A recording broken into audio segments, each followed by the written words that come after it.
Doğrudan da 44 günlük vətən müharibəsinə qazanılan qələbə Prezident İlham Əliyevin dediyi kimi çox böyük layıqları yerindən tərpətdi. Layıqlar yerindən tərpənəndə isə hər kəsin əsl üzü gün kimi ortaya çıxır. Elə region ölkələrinin də, o cümlədən də Rusiyanın. Nə olub, cənab Putin? Azərbaycanın regionda güclü bir dövlətə çevrilməyi, son 200 ildə ilk dəfə olaraq torpaq verməyib, öz gücü ilə torpaq alıb, suverenliyini və ərazi bütövlüyünü bərpa etməyi, milli maraqlarını daim qoruması, prinsipial siyasət ortaya qoyması, Prezident İlham Əliyevin qlobal arenada liderliyinin qəbulu və ən müxtəlif beynəlxalq kürsülərdən Azərbaycanın gücünün və prinsipiallığının etirafı sizi beləmi narahat edir? Başa düşürük.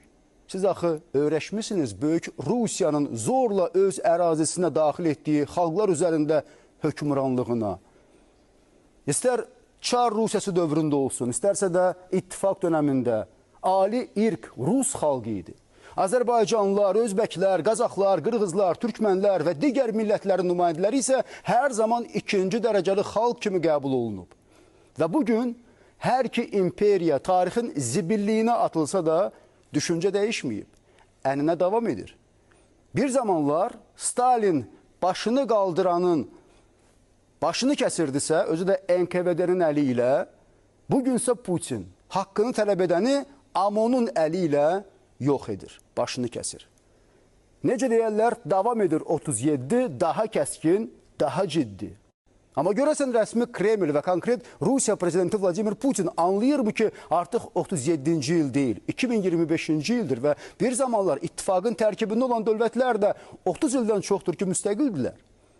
Anlayırmı ki, tarixdə heç nə unudulmur, nə Stalin dövrünün repressiyası, hansı ki, Azərbaycan xalqının düşünən başları kəsildi, nə 20 yanvar hadisəsi, nə Xocalı soyqırımı, nə Azərbaycan torpaqlarının işğalı və 30 il bu torpaqların işğal altında qalması, hansı ki, üzdə Ermənistanın, altda isə birbaşa Rusiyanın əli ilə bu xalqa yaşadıldı.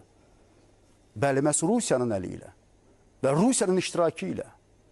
30 illik dönəmdə öz əsəri olan Qarabağ probleminin həllinə imkan verməyən və bu illər ərzində də Azərbaycanın məhz Qarabağ damarını basmaqla bizə min bir əziyyət verən, əsəblərimizlə, milli qürurumuzla oynayan Rusiya Qarabağ problemi həll olununca gücünü ölkəsində yaşayan Azərbaycanlılara göstərir.